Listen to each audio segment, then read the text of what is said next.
Juan Rulfo. Talpa. El llano en llamas, 1953. Natalia se metió entre los brazos de su madre y lloró largamente allí con un llanto quedito. Era un llanto aguantado por muchos días. Guardado hasta ahora que regresamos a Sensontla y vio a su madre y comenzó a sentirse con ganas de consuelo.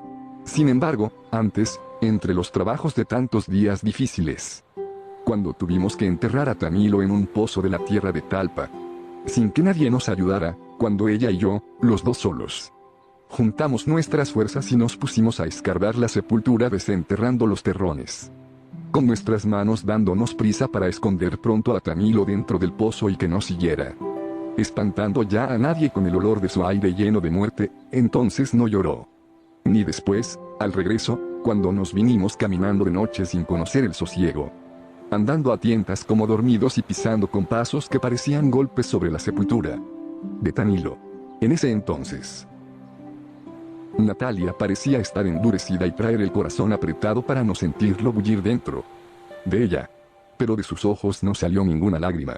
Vino a llorar hasta aquí, arrimada a su madre, solo para acongojarla y que supiera que sufría, acongojándonos de paso a todos. Porque yo también sentí ese llanto de ella dentro de mí como si estuviera exprimiendo el trapo de nuestros pecados. Porque la cosa es que a Tanilo Santos entre Natalia y yo lo matamos. Lo llevamos a Talpa para que se muriera. Y se murió. Sabíamos que no aguantaría tanto camino, pero, así y todo, lo llevamos empujándolo entre los dos, pensando acabar con él para siempre. Eso hicimos. La idea de ir a Talpa salió de mi hermano Tanilo. A él se le ocurrió primero que a nadie. Desde hacía años que estaba pidiendo que lo llevaran. Desde hacía años. Desde aquel día en que amaneció con unas ampollas moradas repartidas en los brazos y las piernas. Cuando después las ampollas se le convirtieron en llagas por donde no salía nada de sangre. Y sí una cosa amarilla como goma de copal que destilaba agua espesa. Desde entonces me acuerdo muy bien que nos dijo cuánto miedo sentía de no tener ya remedio. Para eso quería ir a ver a la Virgen de Talpa, para que ella con su mirada le curara sus llagas. Aunque sabía que Talpa estaba lejos y que tendríamos que caminar mucho debajo del sol de los días y del frío de las noches de marzo, así y todo quería ir. La Virgencita le daría el remedio para aliviarse de aquellas cosas que nunca se secaban. Ella sabía hacer eso. Lavar las cosas. Ponerlo todo nuevo de nueva cuenta como un campo recién llovido. Ya allí, frente a ella, se acabarían sus males, nada le dolería ni le volvería a doler más. Eso pensaba él. Y de eso nos agarramos Natalia y yo para llevarlo. Yo tenía que acompañar a Tanilo porque era mi hermano. Natalia tendría que ir también. De todos modos, porque era su mujer. Tenía que ayudarlo llevándolo del brazo, sopesándolo a la ida y tal vez a la vuelta sobre sus hombros, mientras él arrastrara su esperanza. Yo ya sabía desde antes lo que había dentro de Natalia. Conocía algo de ella. Sabía, por ejemplo, que sus piernas redondas, duras y calientes como piedras al sol del mediodía, estaban solas desde hacía tiempo. Ya conocía yo eso. Habíamos estado juntos muchas veces, pero siempre la sombra de Tanilo nos separaba. Sentíamos que sus manos ampolladas se metían entre nosotros y se llevaban a Natalia para que lo siguiera cuidando. Y así sería siempre mientras él estuviera vivo. Yo sé ahora que Natalia está arrepentida de lo que pasó. Y yo también lo estoy, pero eso no nos salvará del remordimiento ni nos dará ninguna paz ya. Nunca. No podrá tranquilizarnos saber que Tanilo se hubiera muerto de todos modos porque ya le tocaba. Y que de nada había servido ir a Talpa, tan allá, tan lejos, pues casi es seguro de que se hubiera muerto igual allá que aquí. O quizás tantito después aquí que allá, porque todo lo que se mortificó por el camino. Y la sangre que perdió de más, y el coraje y todo. Todas esas cosas juntas fueron las que lo mataron más pronto. Lo malo está en que Natalia y yo lo llevamos a empujones, cuando él ya no quería seguir. Cuando sintió que era inútil seguir y nos pidió que lo regresáramos. A estirones lo levantábamos del suelo para que siguiera caminando, diciéndole que ya no podíamos volver atrás. Está ya más cerca Talpa que Sensontla. Eso le decíamos. Pero entonces Talpa estaba todavía lejos, más allá de muchos días. Lo que queríamos era que se muriera. No está por demás decir que eso era lo que queríamos desde antes de salir de Sensontla y en cada una de las noches que pasamos en el camino de Talpa. Es algo que no podemos entender ahora, pero entonces era lo que queríamos, me acuerdo muy bien. Me acuerdo de esas noches. Primero nos alumbrábamos con ocotes. Después dejábamos que la ceniza oscureciera la alumbrada y luego buscábamos Natalia y yo la sombra de algo para escondernos de la luz del cielo. Así nos arrimábamos a la soledad del campo, fuera de los ojos de Tanilo y desaparecidos en la noche. Y la soledad aquella nos empujaba uno al otro. A mí me ponía entre los brazos el cuerpo de Natalia y a ella eso le servía de remedio. Sentía como si descansara, se olvidaba de muchas cosas y luego se quedaba adormecida y con el cuerpo sumido en un gran alivio. Siempre sucedía que la tierra sobre la que dormíamos estaba caliente. Y la carne de Natalia, la esposa de mi hermano Tanilo, se calentaba enseguida con el calor de la tierra. Luego aquellos dos calores juntos quemaban y lo hacían a uno despertar de su sueño. Entonces mis manos iban detrás de ella, iban y venían por encima de ese como rescoldo que era ella, primero suavemente, pero después la apretaban como si quisieran exprimirle la sangre. Así una y otra vez. Noche tras noche. Hasta que llegaba la madrugada y el viento frío apagaba la lumbre de nuestros cuerpos. Eso hacíamos Natalia y yo a un lado del camino de Talpa, cuando llevamos a Tanilo para que la Virgen lo aliviara. Ahora todo ha pasado. Tanilo se alivió hasta de vivir. Ya no podrá decir nada del trabajo tan grande que le costaba vivir.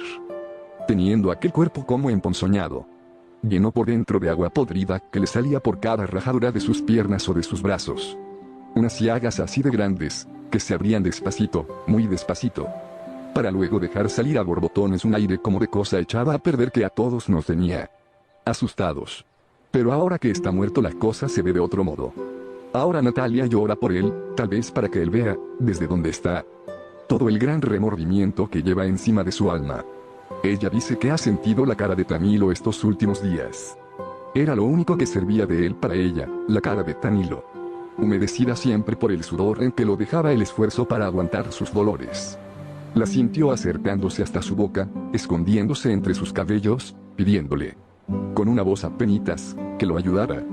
Dice que le dijo que ya se había curado por fin, que ya no le molestaba ningún dolor. Ya puedo estar contigo, Natalia. Ayúdame a estar contigo, dice que eso le dijo. Acabábamos de salir de Talpa, de dejarlo allí enterrado bien hondo en aquel como surco profundo que hicimos para sepultarlo. Y Natalia se olvidó de mí desde entonces. Yo sé cómo le brillaban antes los ojos como si fueran charcos alumbrados por la luna. Pero de pronto se destiñeron. Se le borró la mirada como si la hubiera revolcado en la tierra. Y pareció no ver ya nada. Todo lo que existía para ella era el Tanilo de ella, que ella había cuidado mientras estuvo vivo y lo había enterrado cuando tuvo que morirse. Tardamos 20 días en encontrar el camino real de Talpa. Hasta entonces habíamos venido los tres solos. Desde allí comenzamos a juntarnos con gente que salía de todas partes, que había desembocado, como nosotros, en aquel camino ancho parecido a la corriente de un río, que nos hacía andar a rastras, empujados por todos lados como si nos llevaran amarrados con hebras de polvo.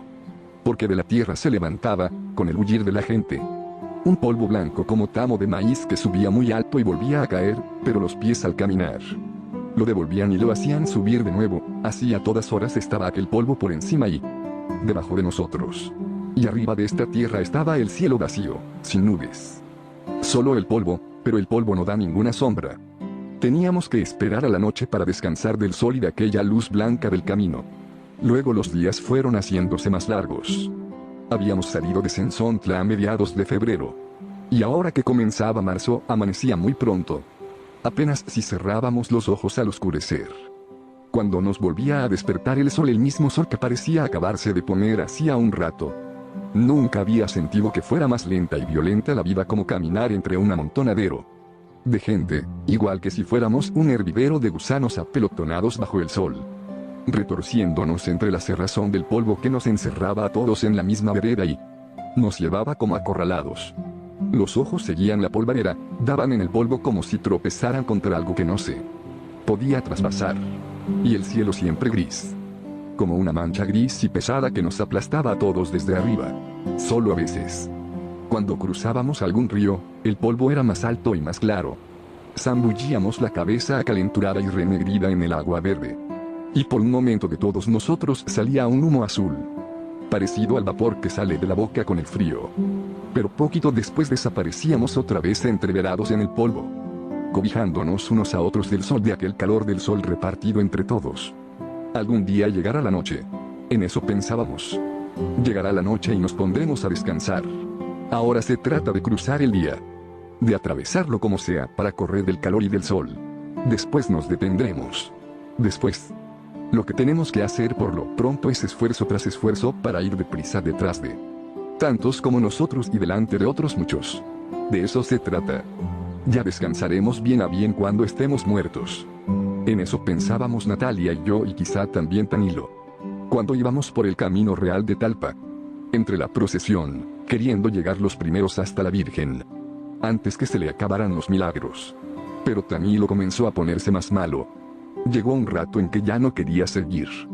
La carne de sus pies se había reventado y por la reventazón aquella empezó a salírsele la sangre. Lo cuidamos hasta que se puso bueno. Pero, así y todo, ya no quería seguir. Me quedaré aquí sentado un día o dos y luego me volveré a Sensontla. Eso nos dijo. Pero Natalia y yo no quisimos. Había algo dentro de nosotros que no nos dejaba sentir ninguna lástima por ningún Danilo. Queríamos llegar con él a Talpa, porque a esas alturas, así como estaba, todavía le sobraba vida.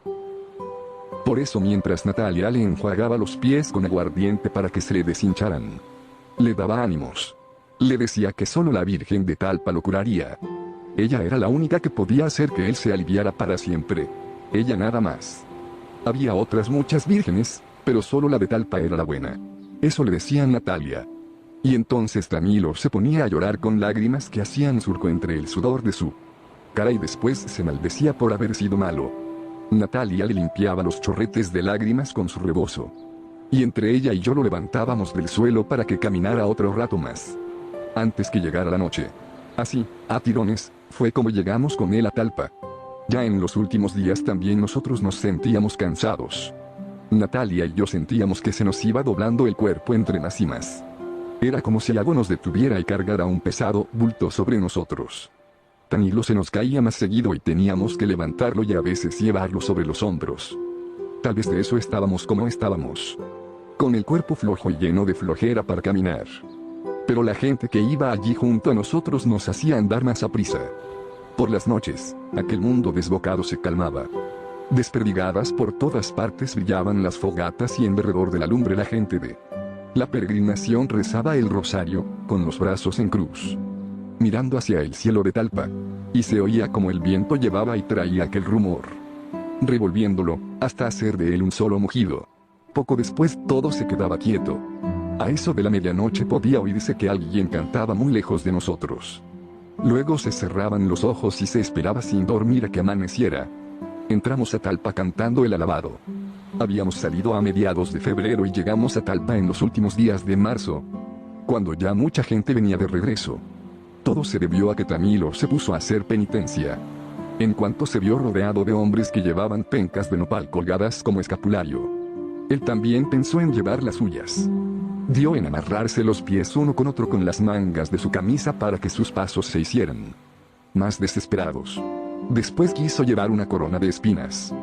Tantito después se vendó los ojos, y más tarde, en los últimos trechos del camino, se hincó en la tierra, y así, andando sobre los huesos de sus rodillas y con las manos cruzadas hacia atrás, llegó a Talpa aquella cosa que era mi hermano Danilo Santos, aquella cosa tan llena de cataplasmas y de hilos oscuros de sangre que dejaba en el aire, al pasar, un olor agrio como de animal muerto. Y cuando menos acordamos lo vimos metido entre las danzas. Apenas si nos dimos cuenta y ya estaba allí, con la larga sonaja en la mano, dando duros golpes en el suelo con sus pies amoratados y descalzos. Parecía todo enfurecido, como si estuviera sacudiendo el coraje que llevaba encima desde hacía tiempo, o como si estuviera haciendo un último esfuerzo por conseguir vivir un poco más. Tal vez al ver las danzas se acordó de cuando iba todos los años a Tolimán, en el novenario del Señor, y bailaba la noche entera hasta que sus huesos se aflojaban, pero sin cansarse. Tal vez de eso se acordó y quiso revivir su antigua fuerza. Natalia y yo lo vimos así por un momento. Enseguida lo vimos alzar los brazos y azotar su cuerpo contra el suelo, todavía con la sonaja repicando entre sus manos salpicadas de sangre. lo sacamos a rastras, esperando defenderlo de los pisotones de los danzantes, de entre la furia de aquellos pies que rodaban sobre las piedras y brincaban aplastando la tierra sin saber que algo se había caído en medio de ellos, a horcajadas, como si estuviera tullido. Entramos con él en la iglesia. Natalia lo arrodilló junto a ella, enfrentito de aquella figurita dorada que era la Virgen de Talpa. Y Tanilo comenzó a rezar y dejó que se le cayera una lágrima grande, salida de muy adentro, apagándole la vela que Natalia le había puesto entre sus manos. Pero no se dio cuenta de esto, la luminaria de tantas velas prendidas que allí había le cortó. Esa cosa con la que uno se sabe dar cuenta de lo que pasa junto a uno. Siguió rezando con su vela apagada, rezando a gritos para oír que rezaba. Pero no le valió. Se murió de todos modos. Desde nuestros corazones sale para ella una súplica igual, envuelta en el dolor. Muchas lamentaciones revueltas con esperanza. No se ensordece su ternura ni ante los lamentos ni las lágrimas. Pues ella sufre con nosotros. Ella sabe borrar esa mancha y dejar que el corazón se haga blandito y puro para recibir su misericordia y su caridad. La Virgen nuestra, nuestra Madre, que no quiere saber nada de nuestros pecados, que se echa la culpa de nuestros pecados, la que quisiera llevarnos en sus brazos para que no nos lastime la vida, está aquí junto a nosotros, aliviándonos el cansancio y las enfermedades del alma y de nuestro cuerpo abatado, herido y suplicante. Ella sabe que cada día nuestra fe es mejor porque está hecha de sacrificios. Eso decía el señor cura desde allá arriba del púlpito. Y después que dejó de hablar, la gente se soltó rezando toda al mismo tiempo, con un ruido igual al de muchas avispas espantadas por el humo. Pero Tanilo ya no oyó lo que había dicho el señor cura. Se había quedado quieto, con la cabeza recargada en sus rodillas. Y cuando Natalia lo movió para que se levantara ya estaba muerto. Afuera se oía el ruido de las danzas, los tambores y la chirimía, el repique de las campanas. Y entonces fue cuando me dio a mi tristeza ver tantas cosas vivas, ver a la Virgen allí, mero enfrente de nosotros dándonos su sonrisa, y ver por el otro lado a Tanilo, como si fuera un estorbo. Me dio tristeza. Pero nosotros lo llevamos allí para que se muriera, eso es lo que no se me olvida. Ahora estamos los dos en Sensontla. Hemos vuelto sin él. Y la madre de Natalia no me ha preguntado nada, ni qué hice con mi hermano Tanilo. Ni nada. Natalia se ha puesto a llorar sobre sus hombros y le ha contado de esa manera todo lo que pasó. Y yo comienzo a sentir como si no hubiéramos llegado a ninguna parte. Que estamos aquí de paso, para descansar, y que luego seguiremos caminando. No sé para dónde, pero tendremos que seguir. Porque aquí estamos muy cerca del remordimiento y del recuerdo de Tanilo. Quizá hasta empecemos a tenernos miedo uno al otro. Esa cosa de no decirnos nada desde que salimos de Talpa tal vez quiera decir eso. Tal vez los dos tenemos muy cerca el cuerpo de Tanilo, tendido en el petate enrollado, lleno por dentro y por fuera de un hervidero de moscas azules, que zumbaban como si fuera un gran ronquido que saliera de la boca de él, de aquella boca que no pudo cerrarse a pesar de los esfuerzos de Natalia y míos, y que parecía querer respirar todavía sin encontrar resuello.